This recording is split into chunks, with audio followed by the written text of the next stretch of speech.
اصل یا بامحاورہ جب ترجمہ کریں گے تو اس کا مطلب ہے اور نہ اپنے لوگوں پر عیب لگاؤ. یہ جو یہاں انفسکم آیا نا اپنے آپ پر, اس کی وضاحت میں تفسیر میں کروں گا کہ یہ کیوں کہا ہے اللہ نے, اس کی کیا وجہ ہو سکتی ہے. ابھی آپ ترجمے کے اوپر غور کریں. وَلَا تَلْمِزُوا أَنفُسَكُمْ, اور نہ اپنے لوگوں پر عیب لگاؤ. تو تلمزو کا معنی عیب لگانا. وَلَا تَنَابَزُوا بِالْأَلْقَابِ, وَلَا تَنَابَزُوا, اور نہ پکارو. تنابز ہوتا ہے برے ناموں کے ساتھ, برائی کے ساتھ پکارنا, اور آگے بالالقاب ہے القاب کے ساتھ, ناموں کے ساتھ. اور نہ تنابزو, یہ باب مفعلہ سے باہم ایک دوسرے کو پکارنا بلانا ہے, اس لیے ترجمہ یہ ہوگا اور نہ ایک دوسرے کو. ایک باب مفعلہ جو ہے وہ کیا ہوتا ہے, باہم دونوں طرف سے جو کام ہوتا ہے یہ اس وقت اس کا استعمال ہوتا ہے. تو اس لیے تنابزو دونوں طرف سے کہ ایک دوسرے کو نہ پکارو نہ بلاؤ. اور نہ لا واو کا منع اور لام الف لا کا منع نہ. تنابزو پکارو برائی کے ساتھ, اور آگے کیا القاب, برے القاب کے ساتھ یا برے ناموں کے ساتھ. اور نہ ایک دوسرے کو برے ناموں کے ساتھ پکارو. یہ ترجمہ کس کا ہے؟ وَلَا تَنَابَزُوا بِالْأَلْقَابِ, اور نہ ایک دوسرے کو برے ناموں کے ساتھ پکارو. بِئْسَ الْاسْمُ الْفُسُوقُ بَعْدَ الْإِيمَانِ, بیس کا معنی ہوتا ہے بے سن برا. جس طرح قرآن میں اکثر جگہ پر کفار کے انجام کو بیان کرتے ہوئے جب جہنم کی بات ہوئی ہے تو بئس المصیر, بری ہے لوٹنے کی جگہ, بئس المہاد, اس طرح کے کئی الفاظ قرآن میں استعمال ہوئے. تو بے سن برا. بئس الاسم برا نام ہے, برا نام ہے. الفسوق فاسق ہونا, الفسوق فاسق ہونا. بعد الایمان ایمان کے بعد, ایمان کے بعد فاسق ہونا برا نام ہے. تین چیزیں پیچھے آئی ہیں اگر آپ غور کریں تو. کیا؟ پہلی نمبر پر مذاق نہیں کرنا, دوسرے نمبر پر الزام نہیں لگانا, اور تیسرے نمبر پر برے ناموں سے نہیں پکارنا. اب یہ تینوں کام جو ہے گناہ کے کام ہے, اور جو گناہ کرتا ہے وہ کیا ہوتا ہے؟ فاسق ہوتا ہے. جو گناہ کرتا ہے وہ کون ہوتا ہے؟ فاسق. تو اللہ نے ہمیں یا تمام مسلمانوں کو, اہل ایمان کو بنایا ہے مسلمان مومن, لیکن ایک بندہ ایمان لانے کے بعد بھی کام کر رہا ہے گناہ والے, اور اس گناہ کی وجہ سے وہ بن گیا فاسق. اس گناہ کی وجہ سے کیا بن گیا؟ تو اللہ تعالیٰ کہتے ہیں کہ ایمان کے بعد فاسق ہونا برا نام ہے. کیا مطلب ہے یہ آگے چل کے بات کرتے ہیں. تو ترجمہ اس کا یہ ہوگا ایمان کے بعد فاسق ہونا برا نام ہے.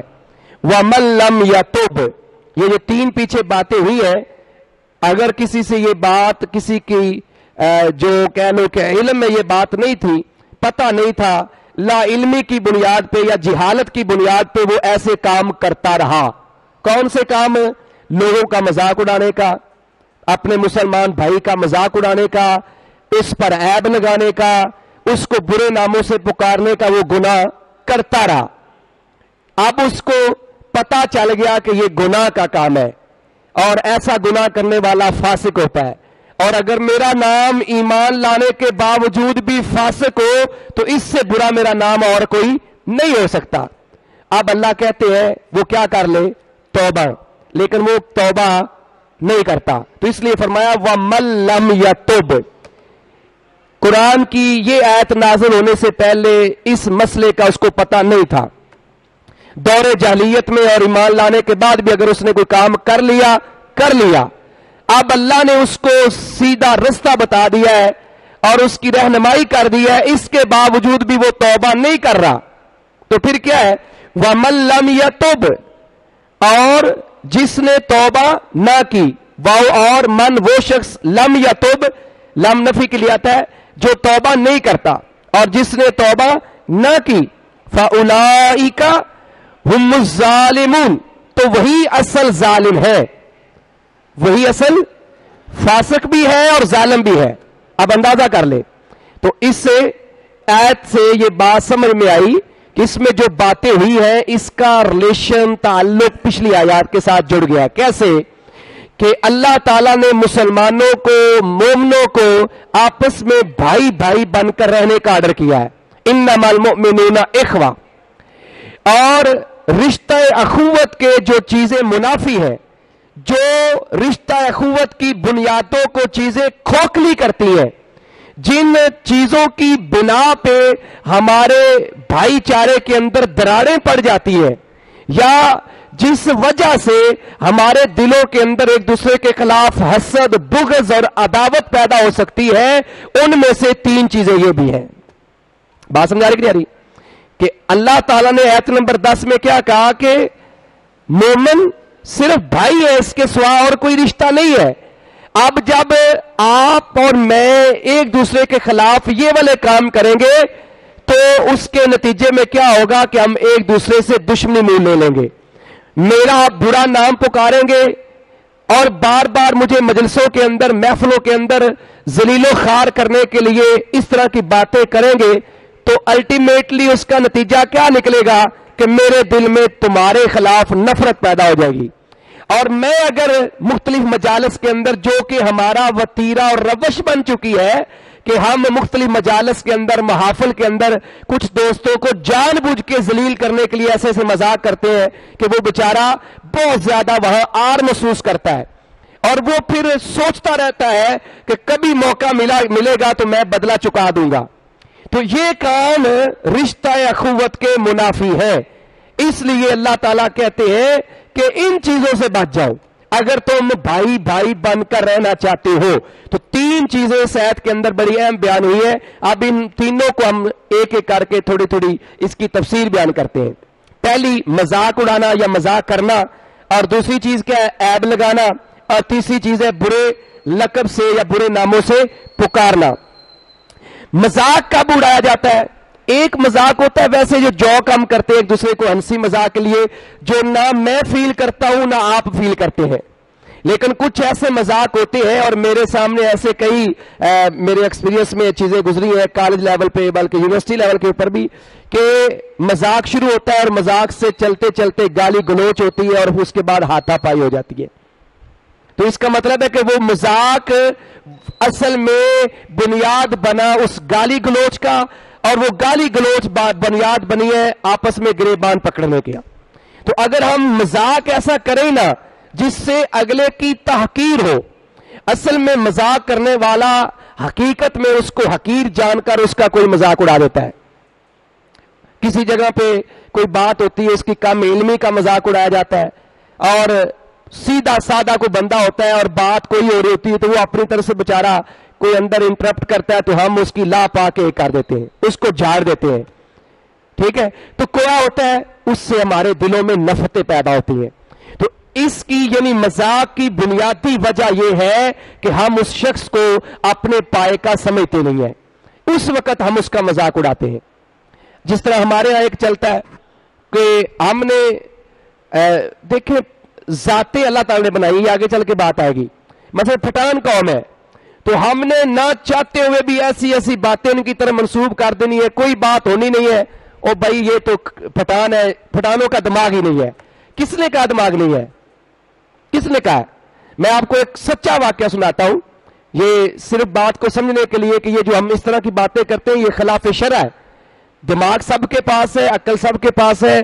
اور پٹھانوں کے اندر آپ حافظ زبیر علی زئی صاحب کو دیکھ لیں رحمہ اللہ تعالی، کتنا علم تھا اللہ تعالی نے ان کو دیا ہے اور کتنا انہوں نے نام کمایا. تو یہ کیا پٹھان ہونے کی وجہ سے ہم کہہ دیں گے کہ وہ تو عقل نہیں رکھتے تھے؟ تو زبیر علی زئی رحمہ اللہ تعالی میرے جیسے ہزاروں لوگ بھی پیدا ہو جائیں تو شاید وہ زئی کا مقابلہ نہ کر سکے. میرا تو یہ اپنا ذاتی یہ پوائنٹ آف ویو ہے. میں آپ کو سچا واقعہ سنانے لگا ہوں. ایک دفعہ نا سعودیہ کے اندر بیت اللہ کے اندر کچھ عیسائیوں نے یا یہودیوں نے لوگوں نے بھیس بدل کر اندر قبضہ کر لیا اور اسلحہ وہ اندر لے گئے اور انہوں نے یرغمال بنا دیا اور انہوں نے کہا کہ جو اندر آئے گا ہم فائر کھول دیں گے. اب سعودیہ کی آرمی جو ہے، یہ سچا واقعہ سنا رہا ہوں، میں بتاتا ہوں کہ یہ واقعہ میرے تک کیسے پہنچا ہے. تو اب وہ پریشان تھے کہ ہم بیت اللہ کے اندر فائر تو کھول نہیں سکتے، تو کیا کریں، یعنی بیت اللہ کی حرمت کا خیال رکھنا تھا، پریشان تھے. تو پاکستان سے آرمی انہوں نے بلوائی. یہ اس وقت ضیاء کا دور تھا. میرے بڑے بھائی کے سسر ہیں، فوجی مقبول ریٹائر ہو چکے ہیں، وہ اس دستے کے اندر شامل تھے. وہ پتہ نہیں 14 یا 15 لوگ ہیلی کاپٹر یا کسی بھی جہاز کے ذریعے یہاں سے گئے. کہتے ہیں ہم پتہ نہیں کس جگہ پہ ہماری پوسٹنگ تھی، ہمیں وہاں سے بلایا گیا 10-12 لوگوں کو، اور ہمیں جہاز میں بٹھا دیا گیا. کچھ نہیں بتایا، جہاز میں بتایا کہ یہ تمہارا ٹاسک ہے. تو کہتے ہیں کہ سارے پریشان تھے، اور ساتھ یہ بھی بتایا کہ فائر نہیں کھولنا، فائر نہیں کھولنا. کہتے ہیں کہ ہم نے کہا کہ پھر کیسے ان کو قابو میں کریں گے جب فائر نہیں کھولنا اور وہ گنے لے کے کھڑے ہیں. اگر ہم فائر نہیں کھولیں گے ویسے پکڑنے جائیں گے وہ تو آگے سے مار دیں گے، تو کیا کریں. کہتے ہیں ہماری وہ جو دستہ تھا اس میں ایک پٹھان تھا، اٹک شاعر کا یا کہاں کا تھا. اس نے کہا یہ تو کام مشکل ہی کو نہیں ہے. تو ہم نے کہا یار تیرے لیے مشکل کو نہیں ہے، ہمارے لیے تو مشکل ہے. تو پھر ہم نے اس سے پوچھا کیا کریں گے. اس نے کہا یار سیدھا سا کام ہے، ہم جب وہاں جائیں گے تو ہم بیت اللہ کے سین کے اندر، بیت اللہ کے سین کے اندر پانی چھوڑ دیں گے. کیا کریں گے؟ پانی چھوڑ دیں گے، اور پانی چھوڑ کر اس میں کرنٹ چھوڑ دیں گے. یعنی پانی چھوڑیں گے زیادہ اور اس میں کرنٹ چھوڑیں گے. اب وہ بیت اللہ کے سین کے اندر یا بیت اللہ جہاں جہاں بھی موجود ہے وہ کرنٹ لگنے سے خود بخود بھاگتے ہوئے باہر آ جائیں گے. جب باہر آئیں گے تو باہر ان کو پکڑ لیں گے یا باہر ان کو مار بھی دیں گے تو کوئی بات نہیں. کہتے ہیں ایسے ہی ہوا. جب ہم وہاں گئے تو انہوں نے جا کے وہ جو انتظامیہ تھی سعودیہ کی ان سے کہا کہ آپ یہ چیزیں ارینج کر دیں. پانی چھوڑا گیا، کرنٹ چھوڑی، اور یہ حقیقی واقعہ ہے 100%. میں نے خود اپنے بھائی کے سسر یہ واقعہ سنا، بھی ہوا یاد ہے، فوجی مقبول ریٹائر ہے. کہتے ہیں کہ بس کوئی چند گھنٹے ہمیں لگے اور ہم آپریشن کر کے واپس بھی آ گئے. تو بعد میں ہمیں بڑے انعام و کرام سے نوازا گیا، اور خاص کر اس پٹھان کو کافی زیادہ سعودی گورنمنٹ نے بھی انعام و کرام دیے اور پھر پاکستانی گورنمنٹ نے بھی دیے. تو یہ میں نے اشارہ اس لیے دیا ہے کہ یہ جو ہم باتیں کر دیتے ہیں نا کہ بھائی پٹھانوں کا دماغ ہی نہیں ہوتا، کوئی ایسا انسان ہے نہیں جس کا دماغ نہیں ہے. دماغ تو اللہ نے سب کو دیا ہوا ہے، ٹھیک ہے. تو یہ اس طرح کی باتیں جو ہوتی ہیں، یہ بعض دفعہ وہ پٹھان بھائی جو ہمارے وہ بھی ہمارے بھائی ہیں، تو ان کو بڑی تکلیف ہوتی ہے اور وہ بعض دفعہ لڑائی پہ بات آ جاتی ہے. تو اس لیے اس طرح کی باتیں جو ہم کرتے ہیں یہ مذاق کے اندر آتی ہیں. اور میں یہ سمجھتا ہوں کہ ہم ان کو اپنے سے حقیر سمجھتے ہیں، ہم اپنے آپ سے ان کو کم تر سمجھتے ہیں. اور یہ کم تر سمجھنا، یہ مت سمجھیے کہ پتہ نہیں یہ معمولی برائی ہے، یہ بہت بڑی برائی ہے. نبی علیہ الصلوۃ والسلام کا فرمان صحیح مسلم کے اندر موجود ہے. حضرت عبداللہ بن مسعود، یہ حدیث میں اکثر سنایا کرتا ہوں اپنی کلاس کے اندر بھی. پیپر جب کوئی بچے اٹیمپٹ کرتے ہیں تو اس حوالے سے بھی کہ پیپر خوبصورتی کے ساتھ اٹیمپٹ کیا کرو، تو اس میں یہ حدیث سناتا ہوں کہ اللہ خوبصورت ہے اور خوبصورتی کو پسند کرتا ہے، اگر آپ کو یاد ہو تو. تو اس کے اگلے جملے بڑے سوچنے والے اور بڑے قابل غور ہیں اور انسان کی اصلاح کے لیے بڑے کمال کے جملے ہیں. پوری حدیث یہ ہے کہ نبی علیہ السلام نے فرمایا کہ جس کے دل کے اندر رائی کے دانے کے برابر تکبر ہوگا وہ جنت میں نہیں جائے گا. ایک صحابی کھڑے ہو گئے، اللہ کے نبی علیہ السلام ایک انسان پسند کرتا ہے اچھا لباس پہننا، اچھا جوتا پہننا، تو یہ تو گیا تکبر کی نظر. آپ نے فرمایا یہ تکبر نہیں ہے، اچھا جوتا اچھا لباس پہننا یہ تکبر نہیں ہے. آپ نے کہا بلکہ پھر آپ نے ساتھ یہ فرمایا ان اللہ جمیل یحب الجمال. یہ جو لباس کی خوبصورتی، جوتے کی خوبصورتی ہے، یہ تو اللہ کو پسند ہے، کہ اللہ خود بھی خوبصورت ہے اور خوبصورتی کو پسند کرتے ہیں. اور بخاری کی ایک حدیث میں آتا ہے، نبی علیہ السلام کا فرمان ہے کہ جس کو اللہ نے مال و دولت دیا ہے اس کے اثرات اس پہ نظر بھی آنے چاہیے. بخیلی اور کنجوسی اور جان بوجھ کے وہ سارا کچھ ہونے کے باوجود وہ شکل بھکاریوں جیسی بنانا، یہ اسلام کی روایت نہیں ہے. صاف ستھرا لباس، یہ الگ بات ہے کہ آپ پرانے کپڑے چاہے پہنے لیکن صاف ستھرا لباس پہنے، خوبصورت بن کے رہے اپنے آپ کو اچھے طریقے سے. جس طرح اللہ تعالیٰ قرآن کے اندر فرماتے ہیں کہ جب تم مساجد میں آؤ تو زینت کے ساتھ. تو زینت کا ایک معنی یہ بھی ہے کہ ہمیں اچھے لباس میں آنا چاہیے.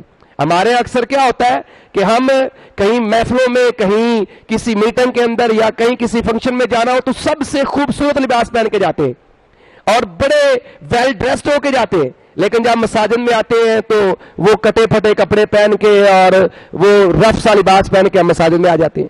تو یہ چیز بھی ہمیں اس کے اوپر بھی غور کرنا ہے. اگلی بات جو میں کہنے لگا ہوں، نبی علیہ السلام نے تکبر کی جو ڈیفینیشن بتائی ہے، اب یہ سمجھ آ جائے تو بڑی باتیں حل ہو جاتی ہیں. آپ نے فرمایا الکبر بطر الحق، تکبر کی پہلی نشانی یہ ہے کہ حق کو ٹھکرا دینا. جو بندہ حق بات کو نہیں مانتا وہ تکبر کرتا ہے اور وہ جہنم میں جائے گا، وہ کوئی بھی ہو، چاہے وہ نمازیں پڑھ کے صحیح آیت کو، صحیح قرآن کو اور صحیح حدیث کو نہیں مانتا، وہ تکبر کر رہا ہے اور جائے گا سیدھا جہنم کے اندر. اور پھر دوسری چیز آپ نے فرمایا وَغَمْتُ النَّاسِ، لوگوں کو حقیر جاننا.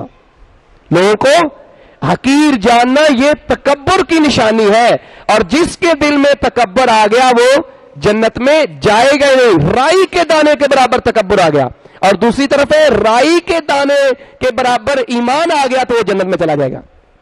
اس لیے ہمیں مذاق جس کی بنیاد اگلے کی تحقیر کرنا ہے، اس کو ذلیل و خوار کرنا ہے، اس سے بچنا ہے، پھر جا کے ہمارا وہ رشتہ اخوت قائم رہے گا.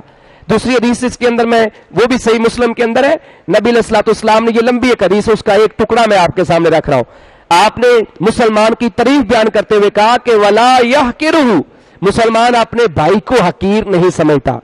مسلمان کی یہ ڈیفینیشن ہے کہ وہ اپنے بھائی کو حقیر نہیں سمجھتا. اور پھر آپ نے فرمایا بحسب امرئ من الشر ان یحقر اخاہ المسلم، کہا کسی انسان کے بد ہونے کے لیے، شریر ہونے کے لیے، برا ہونے کے لیے اتنا ہی کافی ہے کہ وہ اپنے مسلمان بھائی کو حقیر جانے. یہ چھوٹی بات نہیں ہے، چاہے وہ 5 وقت کا نمازی ہے، چاہے وہ بہت بڑا عالم دین ہے، جس طرح کا بھی اس کے پاس سٹیٹس ہے، مقام و مرتبہ ہے، مال و دولت ہے، اگر وہ اپنے مسلمان بھائی کو حقیر جانتا ہے تو اللہ کے نبی فرماتے ہیں اس کے لیے اتنا ہی کافی ہے کہ یہ شریر اور بد انسان ہے. یہ نبی علیہ السلام کا فرمان ہے. تو اس لیے مذاق جو ہے یہ کسی بھی صورت میں جس سے اگلے کی دل آزاری ہو اس سے ہمیں بچنا چاہیے. نبی علیہ الصلوۃ والسلام کے دور کے اندر ایک واقعہ پیش آیا. یہ گو کے صحابہ کرام نے جو مذاق کیا وہ ان کو حقارت کی نگاہ سے دیکھ کر نہیں کیا تھا.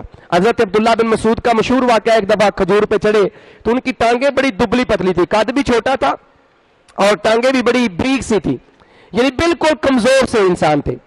تو ان کے وہ تہ بند پنڈلیوں سے جب اوپر ہوا تو صحابہ کی ہنسی نکل گئی.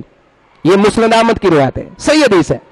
نبی علیہ الصلوۃ والسلام نے دیکھا کہ میرے صحابی کے اوپر لوگ ہنس رہے ہیں، تو آپ نے اس موقع پہ فرمایا اللہ کی قسم جس کے ہاتھ میں میری جان ہے، کہا ان 2 ٹانگوں کا وزن قیامت والے دن ترازو کے اندر احد پہاڑ سے بھی زیادہ ہوگا.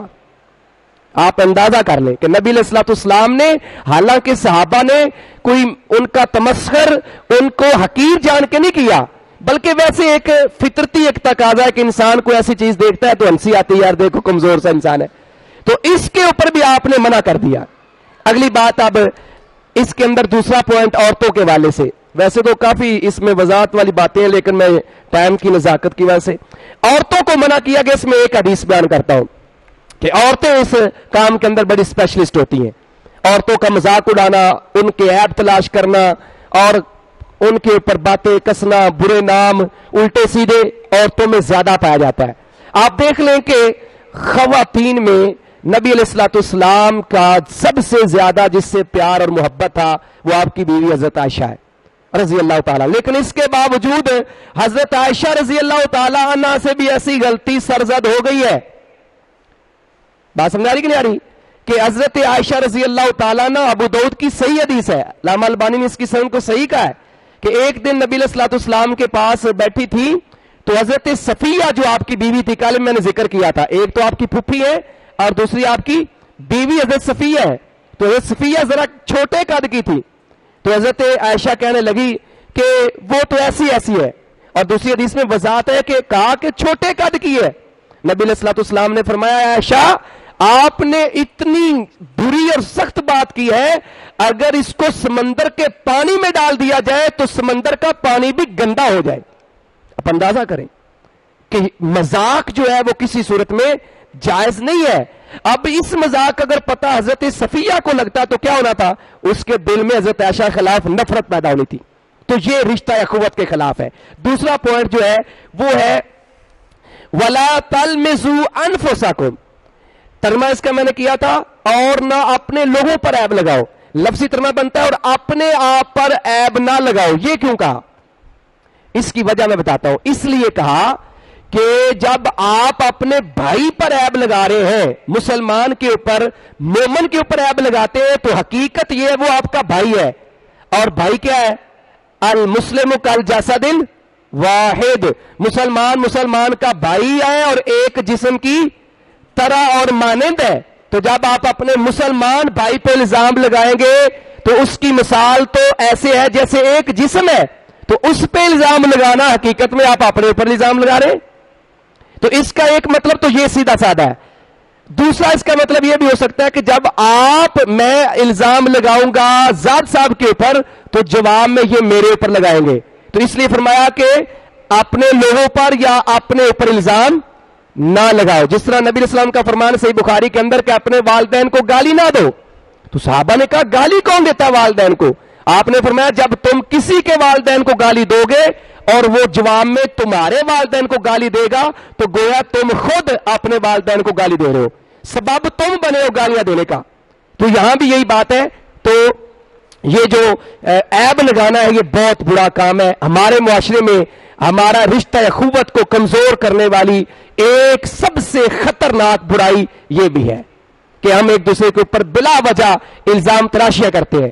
اور اگر گناہ بھی مل جائے تو ہمیں تو پردہ ڈالنا چاہیے. جس طرح نبی علیہ الصلوۃ والسلام کا فرمان صحیح مسلم کے اندر ہے من ساتر مسلمن ان مسلمن بلکہ یا مسلمن کے الفاظ ہیں کہ جو اپنے مسلمان بھائی کے گناہوں پہ پردہ ڈالتا ہے ساتر اللہ یوم القیامہ، اللہ قیامت والے دن اس کے گناہوں پہ پردہ ڈالیں گے. تو اس لیے ایک دوسرے کے اوپر الزام نہیں لگانا. سورہ الہمزہ کو اگر آپ پڑھیں تو اس میں الفاظ کیا ہیں؟ وَيْلٌ لِكُلِّ هُمَزَةٍ لُمَزَةٍ. ہلاکت ہے ہر اس انسان کے لیے ہمازہ جو تانے دینے والا ہے، اور لومازہ کا معنی عیب لگانے والا ہے. اور ویل کیا ہے؟ جہنم کی ایک وادی کا نام ہے. اب اندازہ کر لیں، اس لیے ہمیں اس سے بچنا ہے. اور آخری بات ہے لا تنابزوا، ایک دوسرے کو برے ناموں سے نہ پکارو. برے القابات، اوے لنگڑے، اوے لولے، اوے انے، اوے کانے. آپ کسی کی آنکھ اگر وہ ایک آنکھ خراب ہے تو آپ اگر اس سے پوچھیں بھائی آپ کی آنکھ کو کیا ہوا کہ آپ کی آنکھ یہ مسئلہ ہے، تو وہ بڑی آپ سے محبت کرے گا کہ یار اس بندے نے میری تکلیف کو سمجھتے ہوئے مجھ سے پوچھا ہے. وہ ساری سٹوری بتائے گا. اور آپ کہیں گے اوے کانیا تینوں کی ہے، تو پھر کیا ہوگا؟ اس کے دل میں نفرت پیدا ہوگی. کسی کو لنگڑا کہہ دینا، کسی کو کانا کہہ دینا، کسی کو کہہ دینا کہ تیرا دماغ نہیں ہے، اور تو کوئی کچھ لوگوں کی عادت ہوتی ہے او خبیث، او کتے، او فلاں، او گدے. تو یہ چیزیں ہمیں زیب نہیں دیتی. نبی علیہ الصلوۃ والسلام نے ایسے کوئی الفاظ استعمال نہیں کرے. ہمیں ان سے بچنا ہے اور پھر جا کے ہمارا رشتہ اخوت قائم رہے گا. آخری بات اس کے اوپر ختم کرتے ہیں کہ بئس الاسم الفسوق بعد الایمان، کہ اللہ کہتے ہیں ایمان کے بعد فاسق ہونا برا نام ہے. کہ یہ جو گناہ کے کام ہیں، کسی کا مذاق اڑانا، کسی کے اوپر الزام لگانا، برے ناموں سے پکارنا، یہ گناہ کا کام ہے. اور جو ایمان لانے کے بعد ایسا کرے گا وہ فاسق ہے. اور فاسق ہونا سب سے برا کام ہے. فاسق ہونا سب سے برا کام ہے. اس لیے ہمیں ان چیزوں سے بچنا ہے. اللہ تعالیٰ سے دعا ہے کہ اللہ مجھے اور آپ کو عمل کی توفیق عطا فرمائے. اگر یہ چیزیں ہمارے معاشرے کے اندر ختم ہو جاتی ہیں تو یقیناً ہمارا معاشرہ امن کا گہوارہ بن سکتا ہے. اللہ ہمیں عمل کی توفیق عطا فرمائے. وما علی الشیء الا البلاغ المبین.